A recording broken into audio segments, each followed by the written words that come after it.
Okay, I want you to imagine something. You're climbing inside a 45-ton beast made of steel. The Germans called it the Panther. And look, on paper, it was easily the most feared tank of World War II. It was sleek, it was powerful, a true predator of the battlefield. But here's the thing. As Allied forces started pushing across Europe, they began finding these predators just abandoned, perfectly intact, not blown up in some epic battle, but simply broken. So today, we're going to unpack the real story of the tank that actually won the war and why the blueprint for its success is something that still matters right now. All right, let's just dive right into the specs because you can see why the myth of German superiority got started. I mean, just look at these numbers. The Panther's high-velocity 75mm gun, it could punch right through a Sherman's armor from over 2,000 meters away. That's more than a mile. And its sloped frontal armor was basically immune to the Sherman's standard gun at most combat ranges. So yeah, in a one-on-one fight, the math was absolutely brutal and, frankly, terrifying for Allied crews.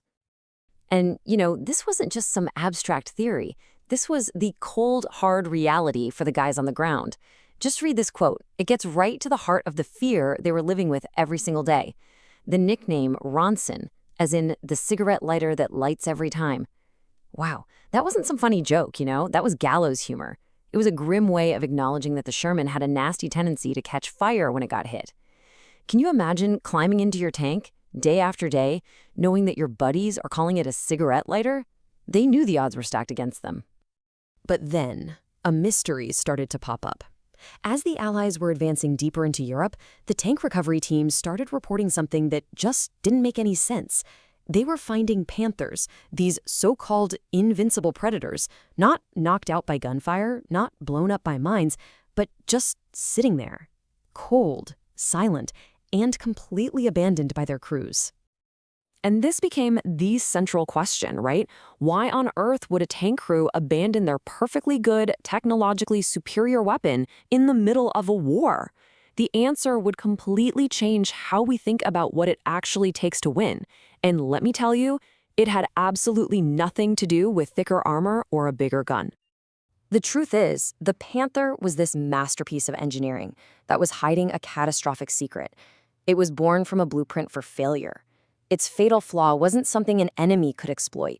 No, it was built right into the very heart of the tank itself. 150 kilometers. That's less than 100 miles.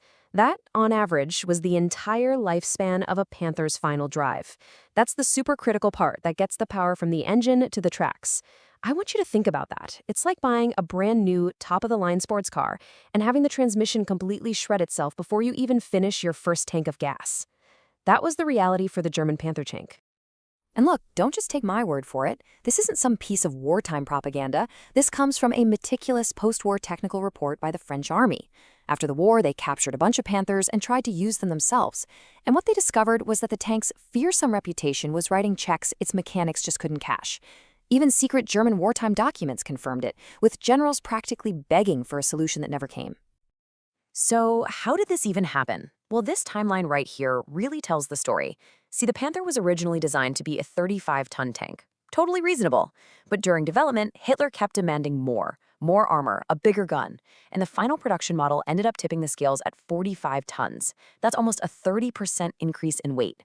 The huge problem? The drivetrain, the transmission, the final drives, all of it was never fully redesigned to handle that massive, unplanned stress. The tank was literally tearing itself apart from the inside out. And just look at the strategic impact this had. This is data from March of 1945, right near the end of the war. At any given time, more than half, 51%, of the entire Panther fleet was not operational. They were either broken down, stuck in long-term repair, or waiting for spare parts that were just never going to show up. And let's be clear, a tank that can't get to the battle is just 45 tons of very expensive, very useless steel. And it wasn't just the final drive. Oh no, it was a total system failure. The powerful Maybach engine was prone to fuel leaks that caused these catastrophic fires. I mean, some Panthers literally burned out before they even got off the train that was delivering them. The transmission was a nightmare to shift, the hydraulic turret was sluggish or sometimes totally useless if the engine wasn't revving super high. And to top it all off, Allied bombing had basically wiped out spare parts production. It was just the perfect storm of unreliability. So if this superior tank was such a mechanical disaster, how in the world did the Allies win the ground war?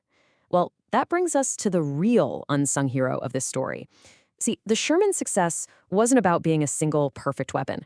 It's the story of a perfect system. And understanding that difference, well, that's the key to this whole thing. First off, let's just talk about the sheer numbers, because this is just staggering.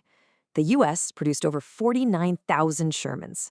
The Germans, roughly 6,000 Panthers. This wasn't just about cranking out more tanks. It was a fundamental philosophy. The Allies could replace every single loss, many times over. They could sustain their combat power through relentless, overwhelming industrial might. So let's reframe this comparison. Forget about just guns and armor for a second and look at the things that actually win a long, grinding war of attrition. The Sherman was designed from day one to be mass-produced, to be easy to maintain in the field, and to be incredibly reliable. There's this great quote from a Soviet tanker who used them. He said they drove like a car. And with later improvements like wet ammunition stowing, crew survivability became excellent. The Panther? It failed on almost every single one of these absolutely crucial metrics. And here's something that's so important to understand. American doctrine never, ever intended for Shermans to go one-on-one with Panthers. That was a job for specialized tank destroyers, for artillery, for air power, all working together as a team. The Sherman was designed to be a reliable, mobile part of this combined arms system. Its main job was supporting infantry and exploiting breakthroughs.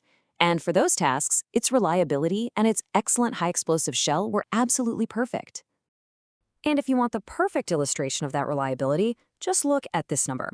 So remember how the Panther's drivetrain had a life expectancy of about 150 kilometers?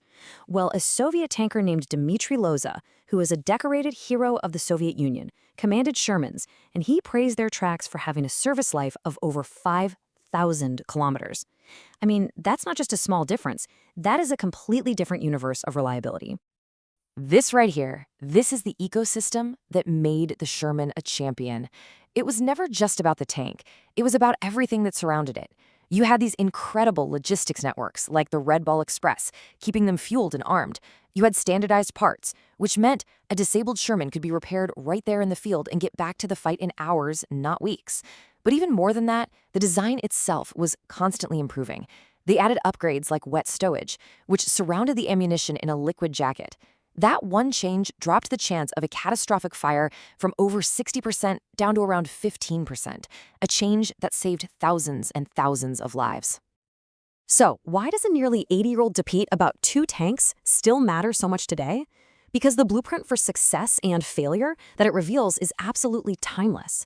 This isn't just a history lesson, it's a masterclass in strategy. Let's just step back for a second and ask a bigger question. What is this whole story, this tale of two completely different design philosophies? What does it teach us about how we design things, build things, and manage things in our own world today? If you're going to take anything away from this, it's these three core ideas, the real blueprint for victory. Number one, reliability always trumps raw power. Something that works consistently is way better than something that's perfect but fragile. Number two, availability is a weapon in itself. The best tool in the world is totally useless if it's stuck in the repair shop. And finally, and this is the most important one, a good system will always, always beat a single great component. Victory comes from the whole package, logistics, maintenance, training, the whole shebang. And really, it just boils down to this, two completely different philosophies. On one hand, you have German engineering, which over-optimized for very specific stats, the gun, the armor, at the expense of everything else, and it created a developmental dead end. On the other hand, you have American pragmatism, which designed for the whole system, production, logistics, maintenance, and the crew. And the result? It designed so fundamentally sound that heavily modified Shermans were still serving in combat with the Israeli army all the way into the 1980s. You know, this quote on the screen just says it all. Wars are fought by systems, not by weapons. The Sherman tank, by itself, didn't win the war.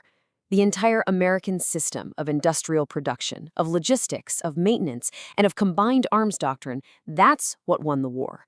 The Sherman was simply the reliable, good enough tool that allowed that system to dominate the battlefield. And that really leaves us with one final thought to take with you. Think about your own world, your job, your projects, the technology you use every day. Where have you seen a Panther? You know, something that looks amazing on paper, has the best specs, but it's complex, it's fragile, it's unreliable in practice. And where have you seen a Sherman? Something that might not be the fanciest or the most powerful, but it's dependable, it's adaptable, and it's part of a system that just works. The answer might just surprise you.